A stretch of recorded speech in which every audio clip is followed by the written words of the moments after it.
Welcome to this discussion on the art of consciously creating what you want.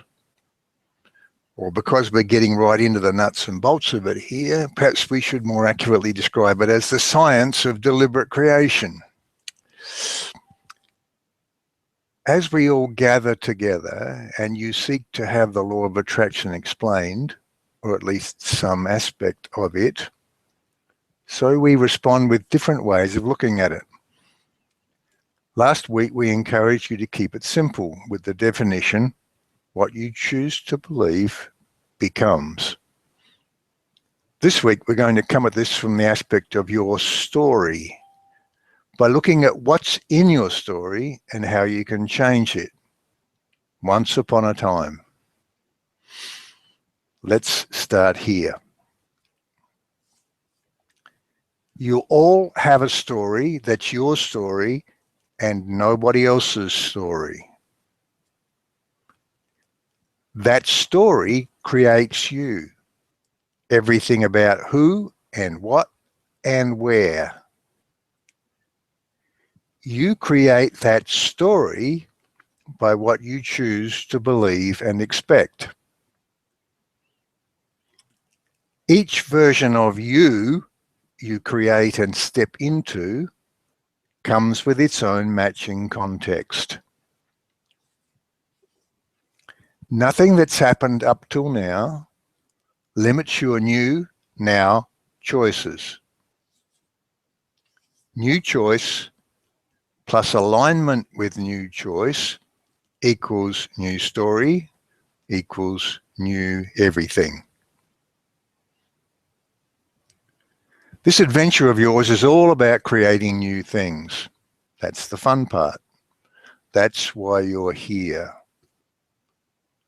So that's the law of attraction explained in yet another way. So now what? Well, let's go into a little more detail here, and then we'll talk some more about how you make a new choice, and more importantly, how you make it stick to become a new you and thereby create a new world around you. We're going to use this one story as an example, but you all have similar stories. And so we encourage you to put yourself into this picture as we paint it here. When we say this one story is, we encourage you to think, and my story is. We're going to start with the least significant aspects of your stories and progress to the most significant or fundamental choices you've all made.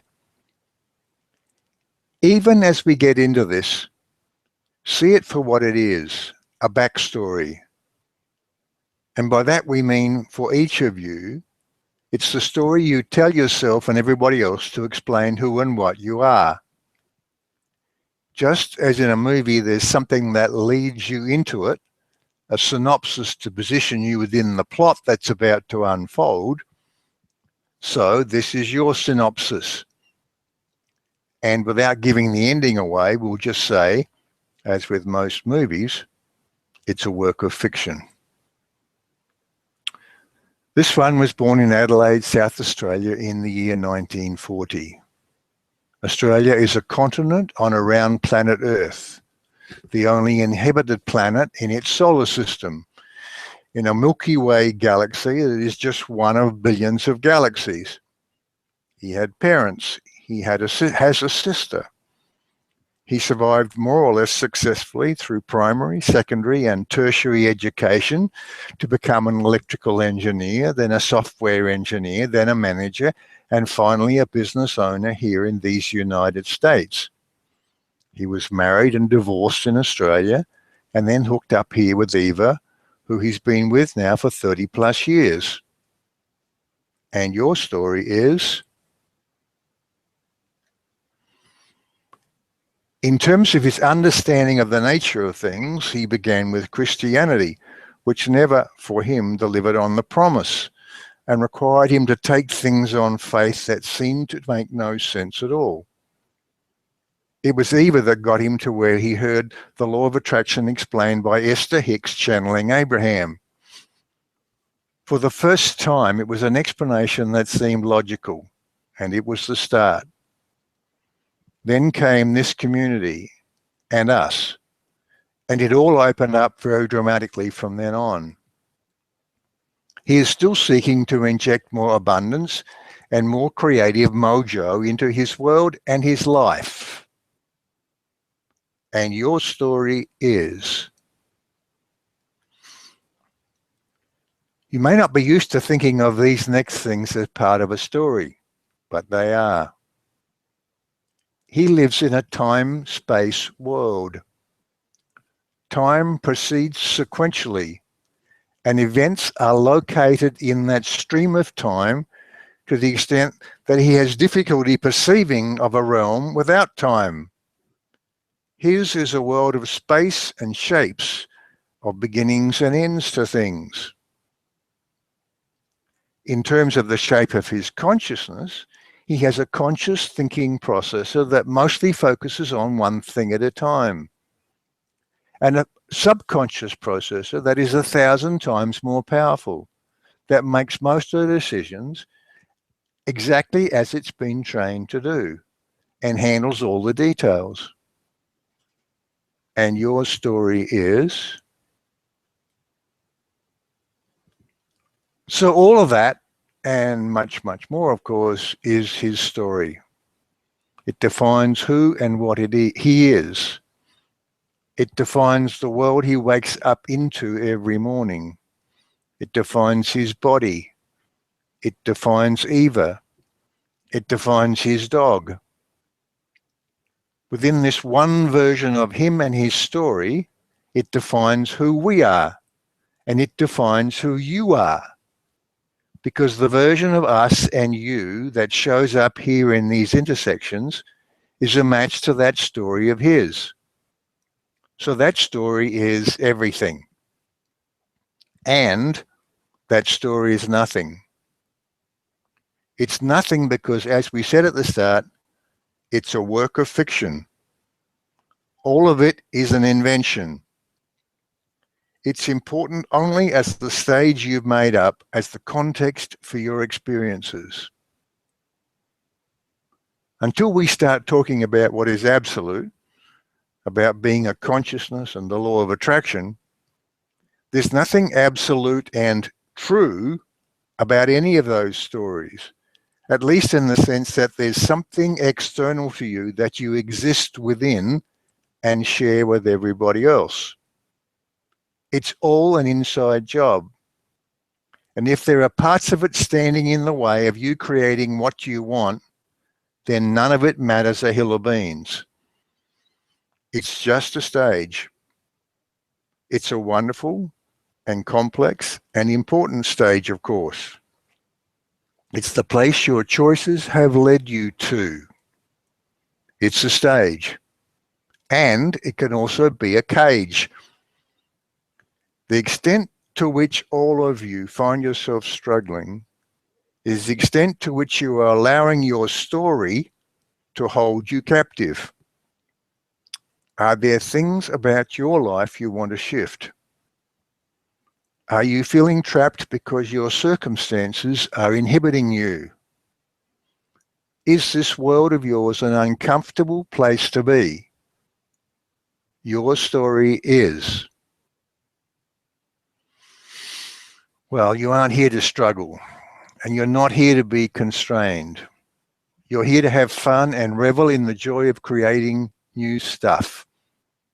What stuff? Any stuff.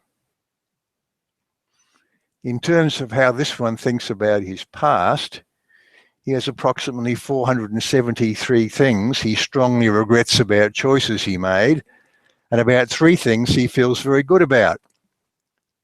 We're just joking with those numbers, of course, but the emphasis is about right.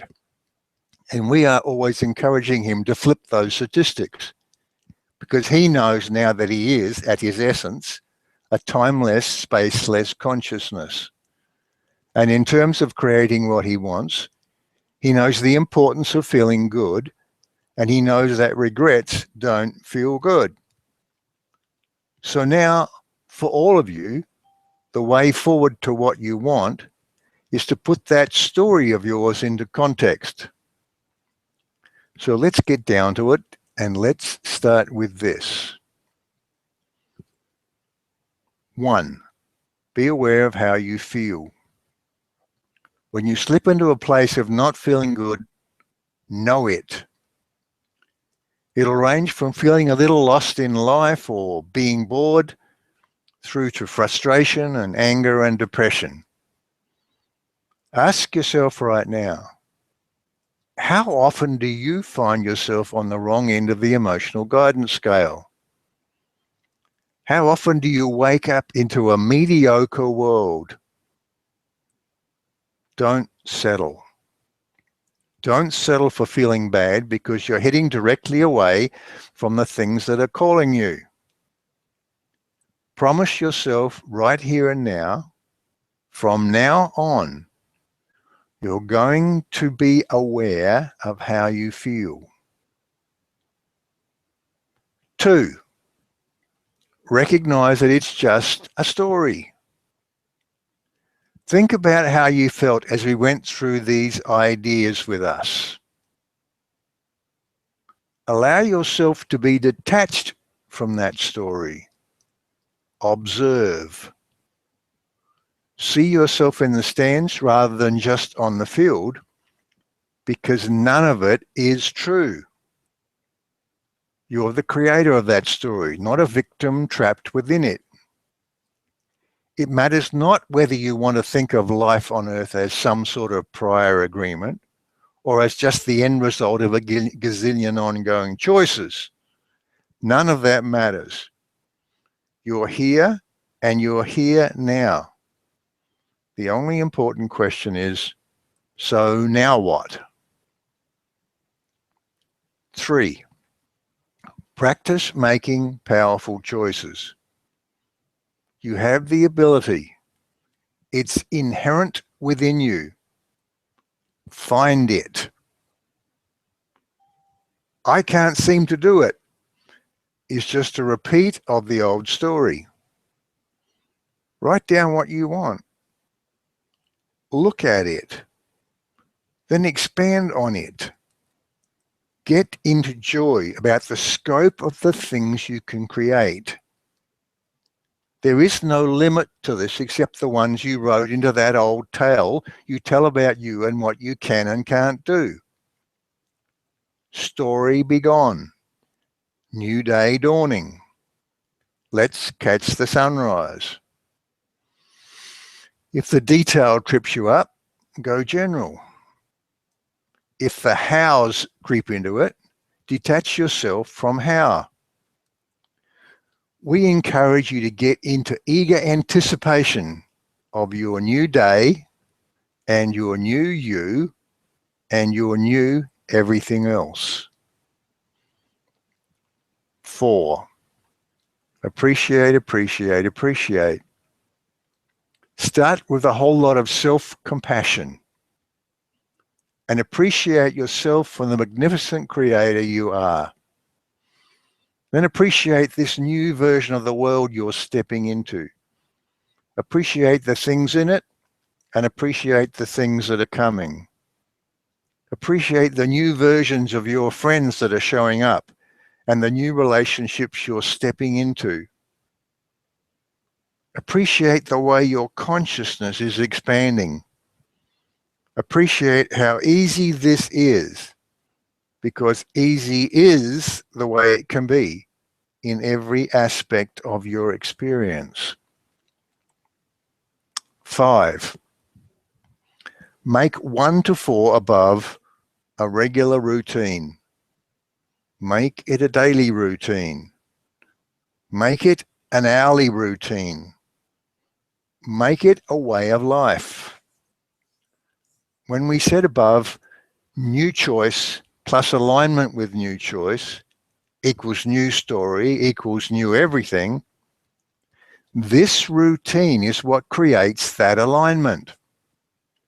The routine is what teaches your superconscious the new story. And once you are aligned, then here's our promise to you. You will catch yourself more and more in the act of creating what you want. You will be increasingly in the pace of peace and power and fun and freedom.